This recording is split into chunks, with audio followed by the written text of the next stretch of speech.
Bonjour à tous, shalom à tous, alléluia. J'aimerais aujourd'hui partager sur un sujet, un passage que le Seigneur m'a permis de méditer il y a quelques jours de cela, concernant Caïn et Abel. Surtout sur Caïn. Voilà. Le Seigneur m'a déjà permis de partager dessus. On va retourner dedans encore. Alors, dans le livre de Bereshit, donc le commencement, la Genèse, chapitre 4, on voit, tout le monde sait très bien que Abel a donné des offrandes, des prémices de son troupeau, les premiers-nés de son troupeau et de leur graisse. Voilà. Et Yahweh porta son regard sur Abel et sur son offrande, mais il ne porta pas son regard sur Caïn ni sur son offrande. Pourquoi? Parce que Yahweh avait maudit la terre, donc il ne pouvait pas agréer ceci.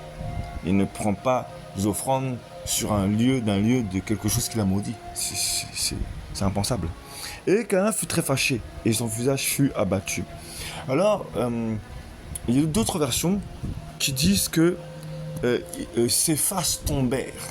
Et là, le Seigneur nous montre vraiment le combat spirituel, vraiment le véritable combat qu'il y a entre la progéniture d'Abel et celle de Caïn, c'est-à-dire ceux qui ont l'esprit vraiment pour plaire au Seigneur, de chercher à être agréable au Seigneur, et ceux qui veulent simplement offrir des offrandes, donner des offrandes sans vraiment se préoccuper de ce que le Seigneur en pense.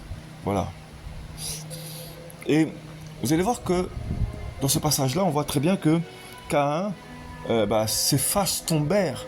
Pourquoi? Parce qu'en fait, lorsqu'il a vu qu'il a agréé l'offrande d'Abel, voilà. Il y a une jalousie, quoi. Ses faces tombèrent. Donc en fait, le Seigneur a permis cette situation pour que l'état de son cœur soit dévoilé, pour que les pensées de son cœur soient vraiment mis en lumière. Et c'est pour ça qu'il dit, verset 6, Yahweh dit à Caïn, pourquoi es-tu fâché? Et pourquoi ton visage est-il abattu? Pourquoi tes faces sont-elles tombées, quoi? Si tu agis bien, tu relèveras ton visage. Et également d'autres versions disent, si tu agis bien, n'y aura-t-il pas élévation? L'élévation, bien aimé, ce n'est pas être élevé dans les hommes, non. L'élévation, c'est juste marcher sur le péché. Tu peux pécher, tu peux pécher, je veux dire, en tant que pécheur, nous sommes tous imparfaits. Mais l'essentiel, c'est de se relever. C'est pas de rester sur l'échec, c'est de se relever. Ce que le Seigneur veut, c'est que tu te relèves de ton état. Voilà, tu peux avoir rétrogradé. Le Seigneur ne regarde pas. En fait, quand tu as rétrogradé, c'est parce que tu as désobéi. Mais si tu as désobéi, c'est parce que tu n'as pas bien cherché le Seigneur. Ce que le Seigneur te demande, c'est de le chercher plus. Il crée des situations parfois pour nous permettre de nous rendre compte que nous n'avons que cherché ce qui nous plaisait et non pas ce que le Seigneur voulait pour nous. Voilà, rétrograder ne veut pas dire être rejeté, mais ça veut dire remets-toi en question, rentre autour de toi, relève-toi, reprends ta marche. C'est ça. Gloire au Seigneur. Donc, lorsqu'on voit ce passage, ensuite, il a clairement rejeté. Il a dit que le sort est trop dur pour lui, trop lourd pour lui, alors que le Seigneur est juste. Voilà.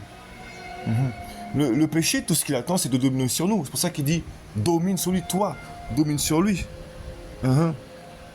Voilà. Et d'ailleurs, on voit que dans Genèse chapitre 3, quand Yahweh s'adresse à la femme, il dit, Genèse 3, verset 15, « Je mettrai une inimitié entre toi et la femme, entre ta postérité et sa postérité. Celle-ci t'écrasera la tête et tu l'écraseras le talon. » Voilà. Là, il s'adresse au serpent. Mais c'est pour dire que nous avons la capacité, même si nous tombons, cette fois le juste tombe, cette fois je le relève. C'est lui qui relève. Mais il nous aide pourquoi? Parce qu'on rentre au-dedans de nous. Et ce n'est pas ce que Caïn a fait. Malheureusement, il n'a pas voulu rentrer au-dedans de lui. Là, ses faces sont tombées.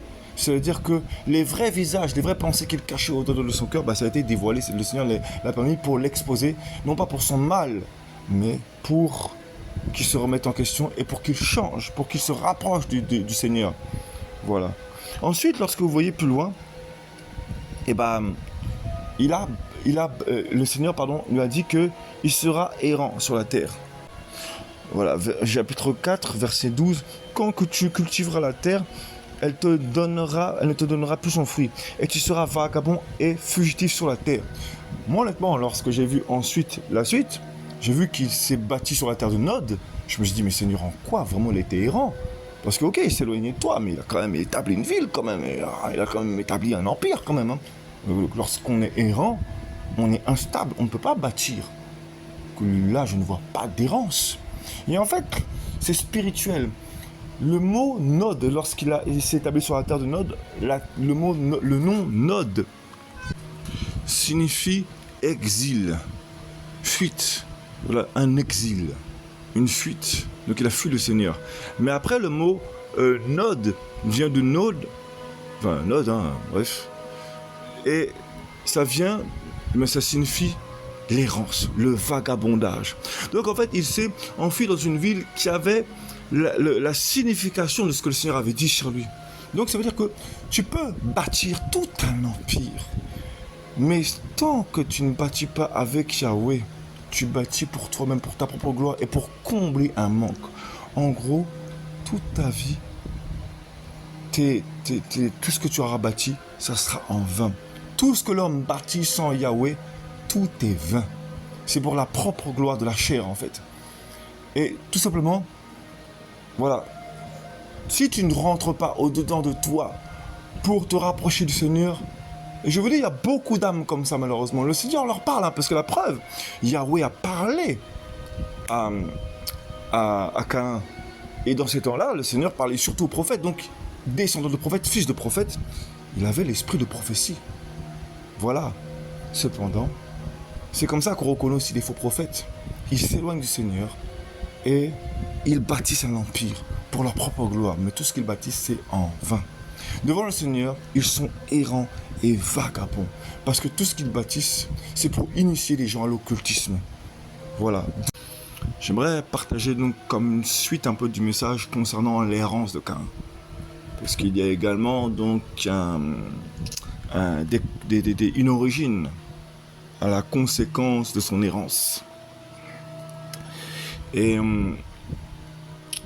tout le monde sait, en général, pour ceux qui lisent et comprennent la parole, que Caïn donc a offert des offrandes des fruits de la terre, alors que Yahweh avait maudit la terre.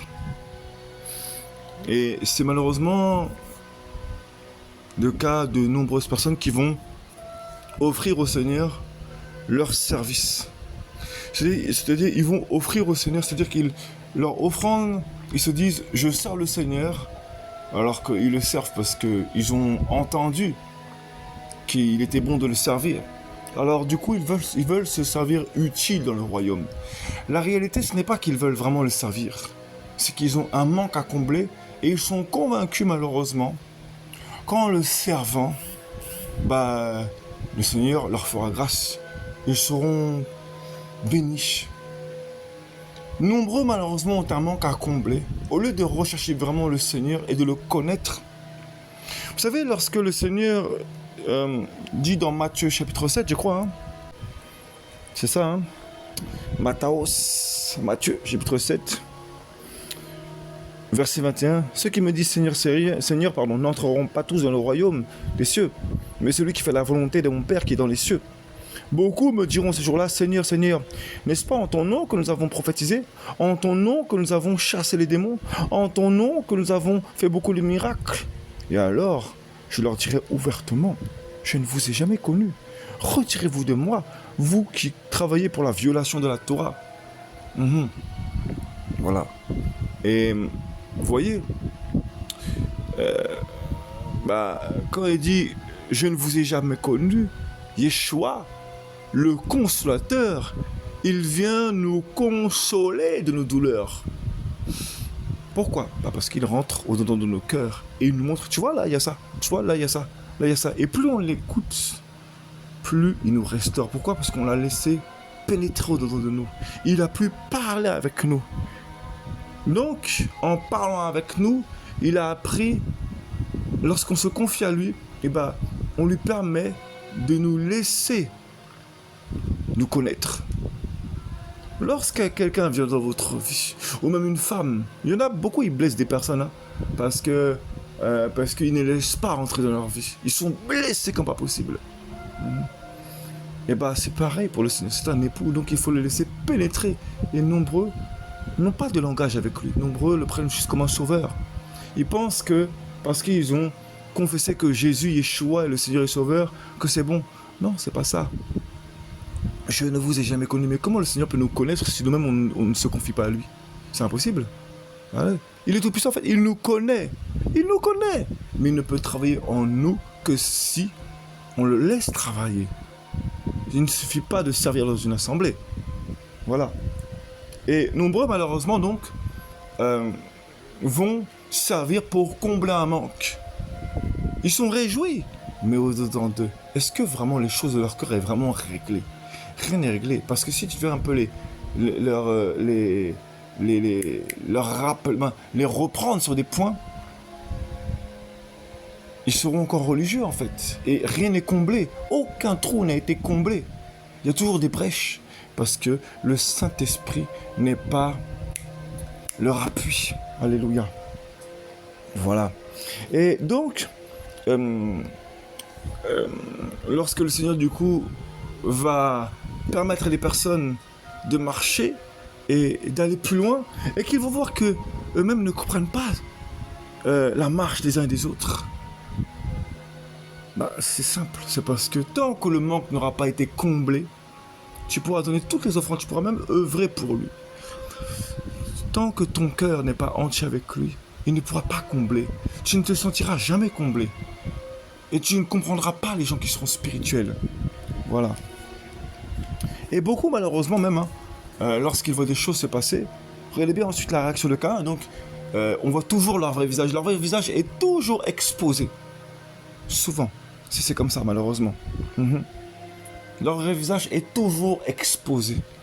Les différents attraits de leur cœur qu'ils doivent travailler, c'est toujours exposé. Et le problème, c'est toujours les autres. Voilà. Pourquoi es-tu fâché? Et pourquoi ton visage est-il abattu? Si tu agis bien, tu relèveras ton visage. Voilà.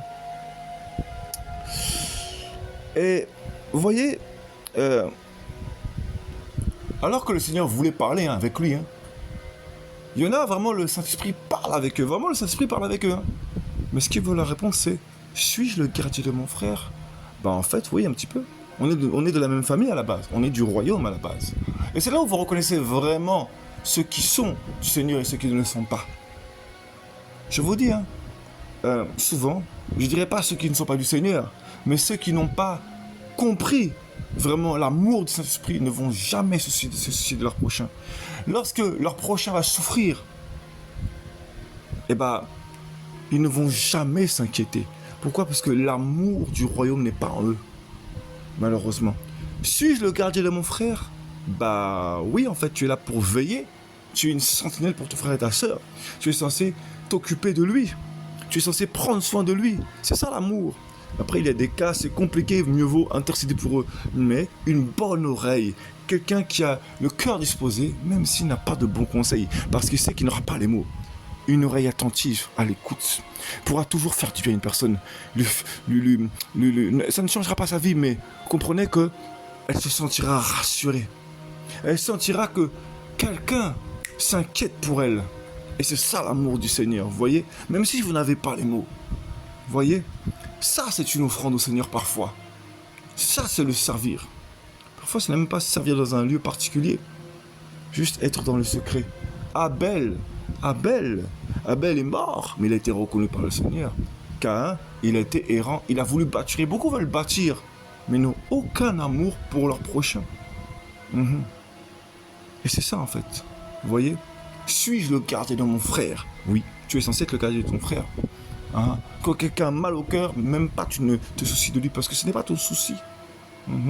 Toi, tu veux juste être dans l'église, alors que l'église, c'est le corps. Alléluia.